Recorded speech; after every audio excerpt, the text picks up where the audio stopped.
Related क्या process पहले होना चाहिए उसके बारे में सीखा। इस वीडियो में मैं आपको बताने जा रहा हूं कि इंटरव्यू के लिए आपको क्या क्या करना है, क्या क्या तैयारी करनी है, इंटरव्यू के दौरान आपको क्या क्या करना है, इंटरव्यू से पहले क्या करना है।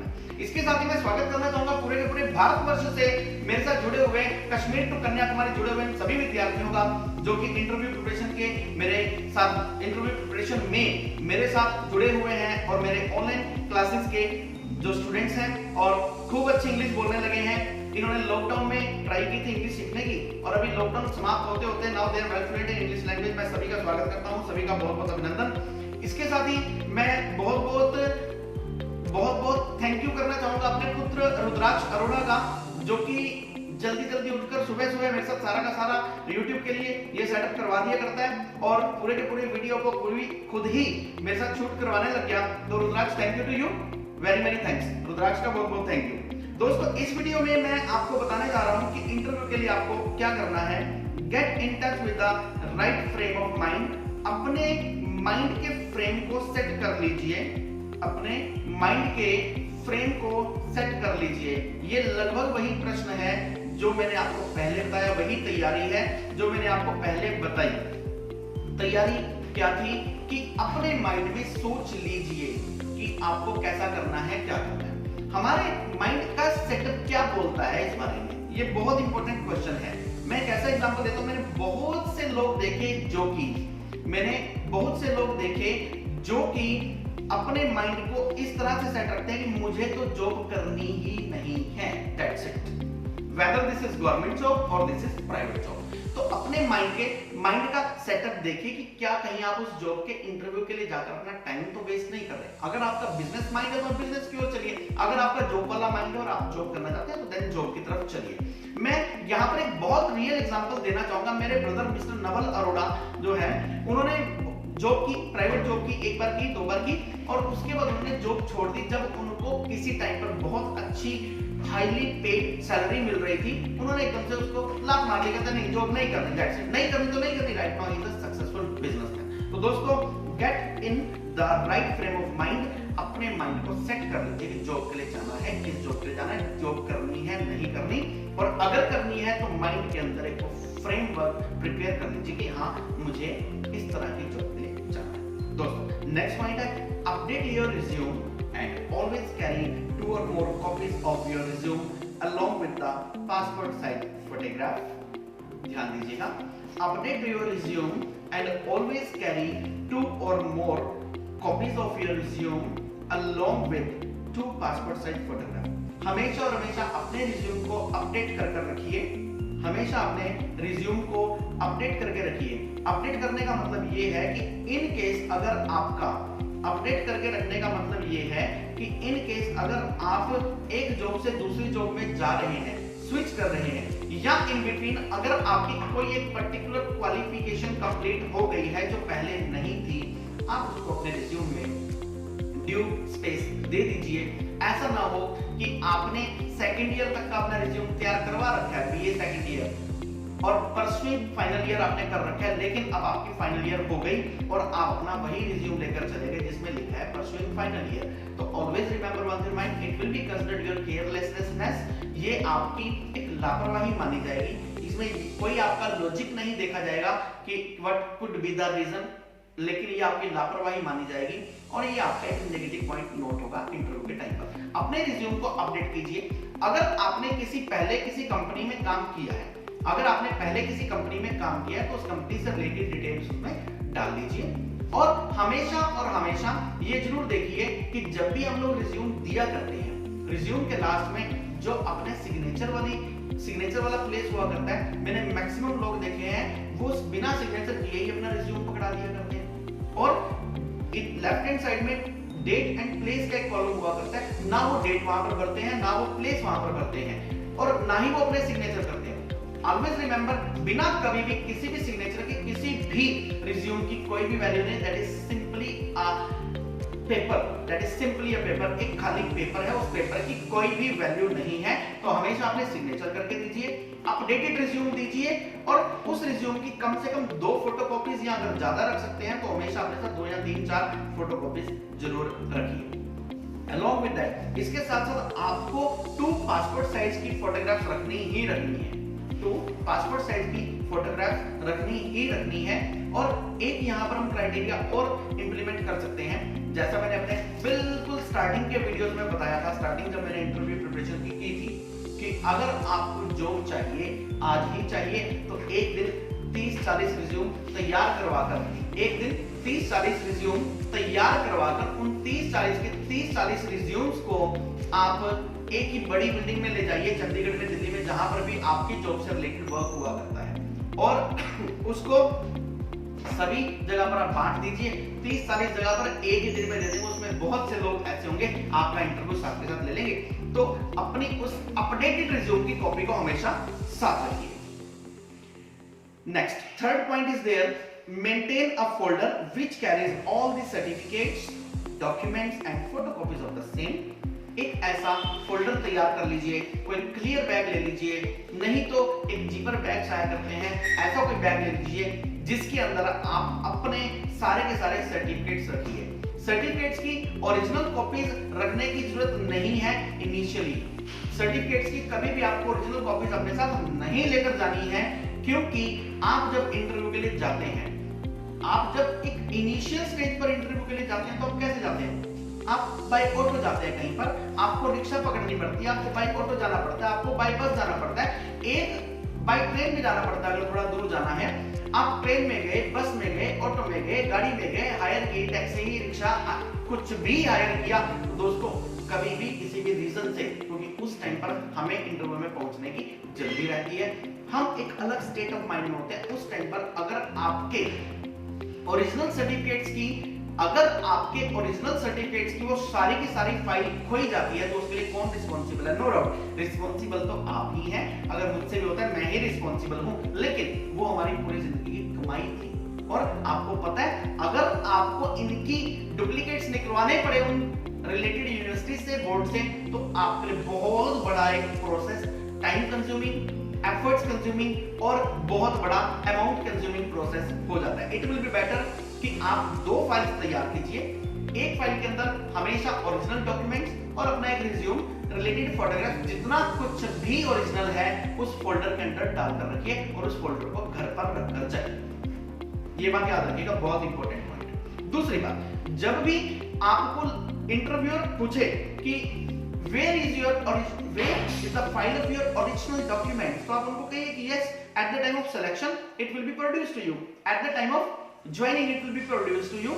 आपको वो फाइल सिलेक्शन के टाइम पर या जिस टाइम पर मेरी ज्वाइनिंग होगी उस टाइम पर प्रोड्यूस कर दी जाएगी, ठीक है। तो आप हमेशा और हमेशा उस फोल्डर के अंदर जो फोल्डर ओरिजिनल वाला है, इंटरव्यू के टाइम पर उसको घर रखकर जाइए, सबकी फोटोकॉपीज लेकर जाइए हमेशा अपने साथ, और सभी तरह की रिज्यूम की कॉपीज उसके अंदर रखिए, फोटोकॉपीज अपने सभी डॉक्यूमेंट्स की रखिए, और साथ में कभी भी अपनी पासपोर्ट साइज की फोटोग्राफ रखनी मत भूलिएगा। हालांकि पासपोर्ट साइज की फोटोग्राफ रखना थोड़ा सा पुराना क्राइटेरिया हो गया है, लेकिन क्योंकि आज तक में सब कुछ डिजिटल वे में अवेलेबल है, और हम ये भी कर सकते हैं कि हम कहीं पर भी जाएं, आज डेट में अपने सारे के सारे डॉक्यूमेंट्स डिजी लॉकर में, भारत सरकार की तरफ से बहुत अच्छी एक फैसिलिटी है डिजी लॉकर। आप अपने सभी के सभी documents, whether this is your pan card, this is your Aadhaar card, आपके 10th का सर्टिफिकेट, प्लस 2 का सर्टिफिकेट, आपका लाइसेंस है, आपकी गाड़ी की, आपकी बाइक की आरसी है, सब कुछ आप उस डिजी लॉकर में सेव करके रख लीजिए। आप कहीं पर भी जाइए, that is available always and always with you,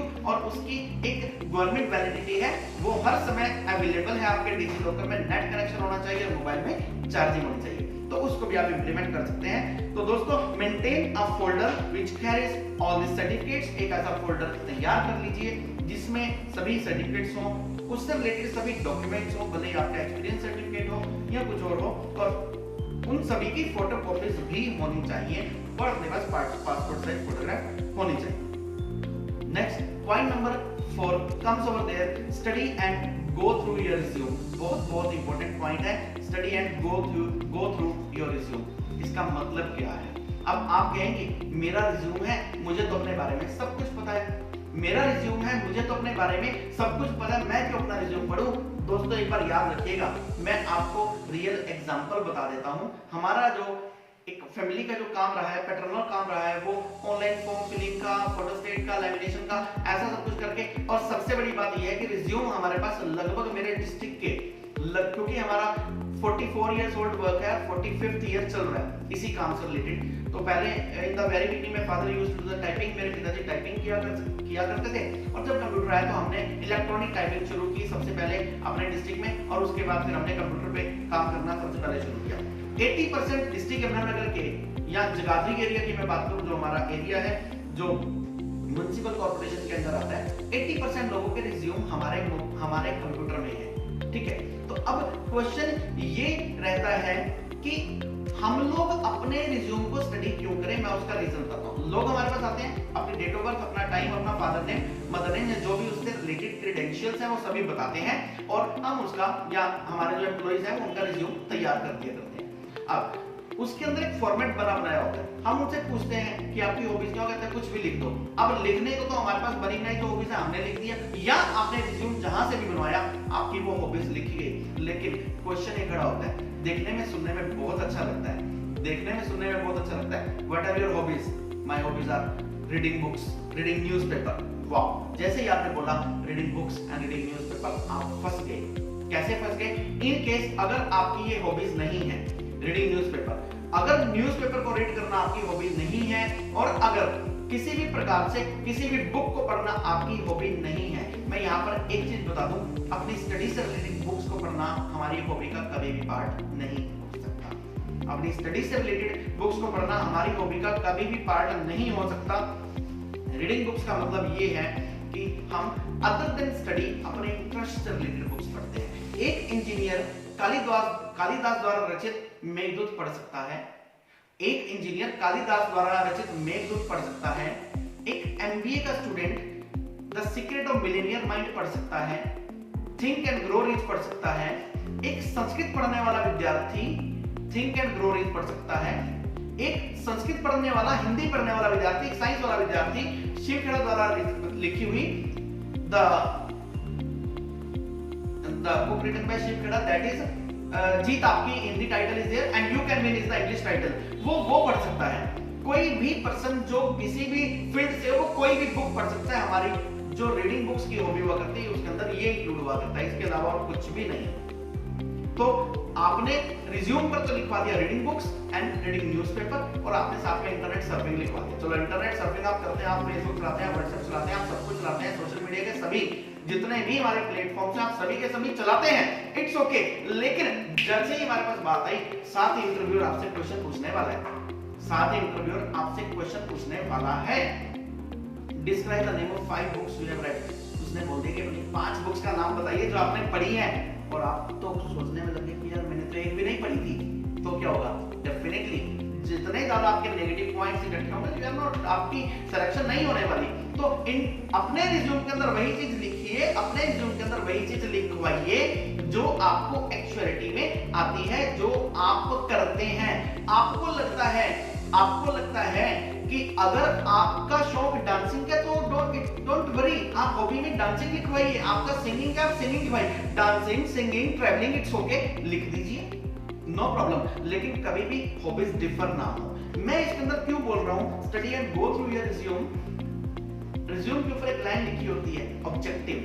बहुत सारे लोग जिन्होंने 10th पास किया, +2 पास किया, हिंदी मीडियम से पढ़े हैं, वही वाला रिज्यूम ले जाते हैं, और इंटरव्यूअर जब उनसे क्वेश्चन पूछता है, आपने जो अपने रिज्यूम के अंदर ऑब्जेक्टिव लिखा है, इसका मतलब क्या है? हमने रिज्यूम पढ़ा नहीं होता, और हम उसको एक्सप्लेन ही नहीं कर पाते कि वो ऑब्जेक्टिव था भी क्या, क्योंकि हमने रिज्यूम को तो पढ़ा ही नहीं। हमें तो पता कि मेरा नाम ये है, इट्स ओके, मेरी इंट्रोडक्शन ये है, और मैं I am ready to do this job. हमें ऑब्जेक्टिव नहीं पता होता। तो अपने रिज्यूम को देख लीजिए। अगर कोई अनमैरिड लड़की है, उसने अपना रिज्यूम पहले तैयार करवाया था, उसने फादर नेम लिखवाया था वहां पर, अब उसकी मैरिज हो गई, तो now she must convert it over there into husband's name. अब अपना हस्बैंड नेम वहां पर लिखवाएंगे। तो इसलिए एक बार अपने रिज्यूम को गो थ्रू हो जाइए। आपके बोलने में वही चीज आनी चाहिए, क्योंकि रिज्यूम क्या है? रिज्यूम आपका एक डॉक्यूमेंट है जो आपको एक्सप्लेन कर रहा है, और किसी भी रिज्यूम की एज जो हुआ करती है केवल और केवल कुछ सेकंड्स हुआ करती है, बाकी तो सामने ऑब्जेक्ट अवेलेबल है।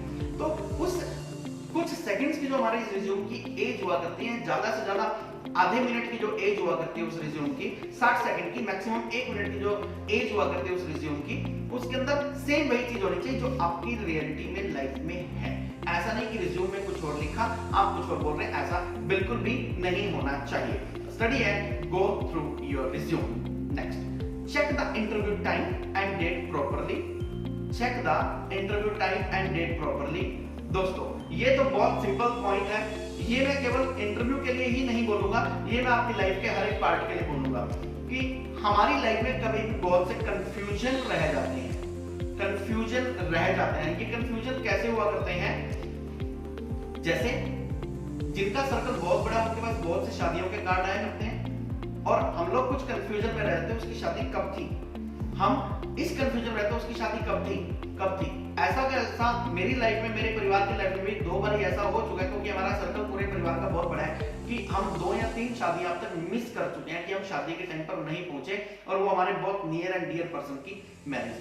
कोई और रीजन रहा, that is a different thing. लेकिन शादी के कार्ड की बात करूं मैं अगर तो उसको अपने पास नोट कर लीजिए। इसी तरीके से जब भी आपका इंटरव्यू, जब आपने एक बार सोच लिया कि मुझे जॉब करनी है, तो एक शेड्यूलर, आज के डेट में बहुत आसान सा सिस्टम है कि अपने मोबाइल में शेड्यूलर लगा दीजिए। शेड्यूलर है, एसेट प्लान है और बहुत सारे ऐसे शेड्यूलर्स हैं। आप अपने मोबाइल में एक शेड्यूलर लगा लीजिए। जब भी आपके पास इंटरव्यू की कोई ईमेल आई है, कॉल आई है, आप उसको उसके अंदर फिक्स कर लीजिए और आपको पता लग जाए टू डू लिस्ट के अंदर देखकर कि आज क्या क्या करना है और आज कहां कहां जाना है। ठीक है, और अगर आपका इंटरव्यू कहीं बाहर है तो उसके लिए कम से कम 1 दिन पहले का प्लान लगाइए, जिससे आपको एक बार रिमाइंड हो जाए कि आपके इंटरव्यू की डेट और टाइम ये है। कई बार ऐसा होता है कि कोई इंटरव्यू हमारे लिए बहुत इंपॉर्टेंस का होता है, हम लोग अपने आप को बिजी रख रहे हैं बहुत सारे इंटरव्यूज में, एंड अलोंग विद दैट ये भी हो सकता है कि हम कहीं पर किसी कंपनी में जॉब भी कर रहे हैं और उसके साथ साथ हमें जॉब के साथ साथ हमें इंटरव्यू के लिए जाना है। So it will be beneficial. Job के साथ साथ अगर हम इंटरव्यू के लिए प्रिपरेशन करनी है, जॉब है और हमने अपना प्रोसेस डाल रखा है और उस प्रोसेस में चलते चलते हम रोज के एक तो इंटरव्यू बीच में से टाइम निकालकर दे पा रहे हैं। जिस कंपनी में हम काम कर रहे हैं उसी को उसमें लंच ब्रेक में गए, कहीं पर इंटरव्यू के लिए चले गए, कभी हाफ डे लिया, वहां से इंटरव्यू दे दिया, या कहीं हमने इंटरव्यू के लिए बहुत बड़ा एक प्रोसेस खोल रखा है और हमारे रूटीन में इंटरव्यू चल रहे हैं, तो उनको नोट कर लीजिए। ऐसा ना हो कोई बहुत इंपॉर्टेंट इंटरव्यू हो लाइफ में और वो मिस हो जाए। ये पॉइंट मैंने इसलिए डाला कि कभी भी अपने इंटरव्यू को मिस मत कीजिए। अगर आप जॉब के लिए जाना चाहते हैं तो अपने इंटरव्यू और उसकी डेट और टाइम को अच्छे से अपने पास नोट कर लीजिए। 6 number point comes over the plan your route. Plan your route का क्या मतलब है कि जिस रास्ते से आपको इंटरव्यू के लिए जाना है, जिस रास्ते से आपको अपने इंटरव्यू के लिए जाना है, उस रास्ते को अच्छे से अपने माइंड में बैठा लीजिए। कैसे? आपको पता है कि मेरा इंटरव्यू वहां पर है, इट्स ओके। आपको लगता है कि वहां तो वेरी इजीली पहुंच जाऊंगा। Let us take the example, अगर आपको यमुनानगर से अंबाला जाना है और आपको कहीं से ये भी सुनने को पता लगा कि अंबाला के अंदर तो मेन रोड की कंस्ट्रक्शन चल रही है और वहां पर कई बार 1-1 घंटे का, तो 1.5 घंटे का जाम लग जाता है। ऐसा हुआ पीछे भी, in the month of March I had to go to Balaji और रास्ते में हम लोग फंस गए, हमारी ट्रेन मिस हो गई। तो जैसे ट्रेन मिस हुई, ऐसे आपका इंटरव्यू भी मिस हो सकता है। तो जिस रूट पर आपको जाना है उस रूट के बारे में जानकारी रखिए, कहां से कहां जाएंगे, वहां से क्या मिलने वाला है। हालांकि आज के डेट में सब कुछ गूगल के ऊपर अवेलेबल है, आप कुछ भी वहां से क्या कुछ आप कर सकते हैं, सर्च कर सकते हैं अगर दूर जाना है। और अगर लोकल में जाना है तो इस तरीके से तैयारी रखिए कि इंटरव्यू मेरा मिस ना हो जाए। ऐसा ना हो कि कोई बहुत बड़े जाम में फंस जाऊं या कोई ऐसी प्रॉब्लम हो उस रूट पर जिसकी वजह से मुझे इंटरव्यू मिस करना पड़े या मेरा इंटरव्यू मिस हो जाए। राइट दोस्तों, यहां पर मैंने आपको बताया कि अपने इस रूट की तैयारी कर लीजिए और उस रूट के अकॉर्डिंग चलिए। 7 नंबर पॉइंट में मैं आपको बताने जा रहा हूं, try to reach at least 40 minutes before the time of interview. अब आप कहेंगे इंटरव्यू से पहले 40 मिनट पहले पहुंचकर क्या करेंगे? यस एब्सोल्युटली राइट, आपको इंटरव्यू से 40 मिनट पहले पहुंचना है। 40 मिनट, 30 मिनट, 20 मिनट आपकी अपनी एडेप्टेबिलिटी पर, आपकी अपनी एक इंटेलिजेंसी पर डिपेंड करता है कि आप कितनी जल्दी जाकर वहां पर सारी की सारी ऑब्जर्वेंस कर लेते हैं, आप वहां पर जाकर सारी जानकारी जुटा लेते हैं। कई बार बहुत सी चीजें ऐसी हुआ करती हैं, खास तौर पर जब मैं प्राइवेट जॉब की बात करता हूँ। प्राइवेट जॉब में लिखा कुछ और होता है और जब आप इंटरव्यू पर पहुंचते हैं तो होता कुछ और है। और एक मेरी सजेशन ये रहेगी कि इन केस अगर आपको वहां जाकर पता लगता है कि जॉब तो आपके फील्ड से रिलेटेड थी नहीं, आपको बताया गया कि जॉब है डिजिटल मार्केटिंग की, आप कंप्यूटर एक्सपर्ट और आप जा रहे हो डिजिटल मार्केटिंग के लिए, पता लगाओ हो ये तो मार्केटिंग की जॉब निकली, ठीक है। तो always be aware of this all the things, हमेशा जाने से पहले कंफर्म करके जाइए कि आपको किस तरह की जॉब के लिए जा रहे हैं, और आप टाइम से हमेशा वहां पर पहले पहुंचिए ही पहुंचिए। वहां पर पहुंचकर आपको कंपनी के बारे में कुछ जानकारी मिल जाएगी, जिस कंपनी में आप जा रहे हैं। इंटरनेट पर उसकी वेबसाइट पर कुछ और है, वहां पर जाकर कुछ और भी पता लग सकता है। तो हमेशा इंटरव्यू से थोड़ा सा पहले जाइए, आधा घंटा पहले जाइए, 40 मिनट पहले जाइए, और अपने उस इंटरव्यू को अवश्य ही क्रैक कर लीजिए। 40 मिनट पहले पहुंचकर क्या बेनिफिट होगा? 40 मिनट पहुंचकर बेनिफिट ये होगा कि आप वहां पर जाकर ये देख सकते हैं कि कंपनी जितना कुछ अपनी वेबसाइट पर दिखा रही थी, एक्चुअलिटी में कंपनी इतने बड़े लेवल की है भी या नहीं है, या ऐसा तो नहीं कि कंपनी ने दिखा तो बहुत बड़े लेवल की अपनी टर्नओवर रखी है और कमरे के अंदर ही कंपनी चल रही है। और ये भी हो सकता है दोस्तों, एक चीज मैं यहाँ पर बता दूं, ये 40 मिनट पहले पहुंचने का सबसे बड़ा एक पॉइंट ये है, आज की डेट में मैंने न्यूज़पेपर में जब मैं न्यूज़ पढ़ता हूँ या सोशल मीडिया पर या कहीं पर भी न्यूज़ आती है, तो वी गेट सरप्राइज टू सी कि बहुत से फर्जी कॉल सेंटर बने होते हैं। आपको जॉब की रिक्वायरमेंट है, आप वहां पर पहुंचे, आपने देखा कि यहाँ पर तो कॉलिंग से रिलेटेड काम है, इट्स ओके। आपको जॉब चाहिए, आपने कहा मैं कॉलिंग कर दूंगा, कॉलिंग कर दूंगी, इट्स ओके, आप कॉल सेंटर की जॉब करने के लिए रेडी हैं। लेकिन लाइफ में बहुत बड़ा रिस्क रहता है, लाइफ में बहुत बड़ा रिस्क रहता है जब आप किसी फर्जी कॉल सेंटर के अंदर जॉब करने लगते हैं।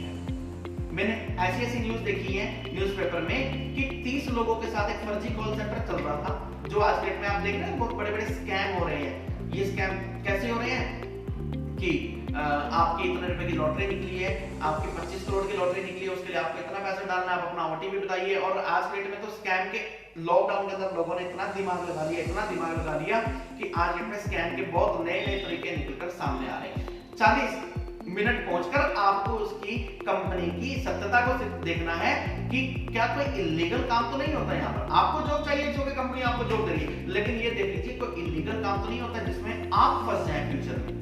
क्योंकि अगर आप फर्जी कॉल सेंटर में काम कर रहे हैं और आपको पैसा चाहिए, आपको जॉब चाहिए, आपने कहा ठीक है मैं घर से निकल जाऊं, कब तक खाली बैठूंगा, हम लोग फ्रस्ट्रेटेड हो जाया करते हैं कि यार ग्रेजुएशन होगी, पोस्ट ग्रेजुएशन होगी, जॉब नहीं मिल रही, जो मिल रही है फिलहाल वही करो, जो मिल रही है फिलहाल वही करो। उस चक्कर में ऐसा ना हो कि आपने जॉब शुरू कर दी, आपको बढ़िया सैलरी 15-20 हजार रुपए महीना स्टार्टिंग मिलने लगी, यू आर वेरी हैप्पी कि वाओ एक ग्रेजुएट पर्सन को 15-20 हजार रुपए 30 हजार रुपए मिलने लगी, और 2 महीने बाद ही वहां पर कोई ऐसी रेड पड़ी और उसके बाद पुलिस ने सभी के सभी को पकड़ा। और always remember one your mind, इसका कोई भी हमारे पास ऐसा रूल नहीं है इंडिया के अंदर या कहीं पर भी कि ignorance of law is not an excuse. Law की इग्नोरेंस जो है किसी तरह का कोई भी एक्सक्यूज नहीं है। तो दोस्तों इंटरव्यू से 40 मिनट पहले वहां पर पहुंचकर कंपनी के बारे में अच्छे से जानकारी देख लीजिए कि क्या वहां पर कोई इलीगल काम तो नहीं होगा। दोस्तों 7 नंबर पॉइंट में था कि हमेशा और हमेशा 40 मिनट्स पहले पहुंचिए और कंपनी के बारे में थोड़ी सी जानकारी लीजिए। आपको मेरा वीडियो कैसे लगा मुझे अवश्य कमेंट बॉक्स में लिखकर बताइएगा। इन्हीं शुभकामनाओं के साथ आपका मित्र, आपका शुभचिंतक और आपका गाइड उमेश अरोड़ा, इंग्लिश गुरु।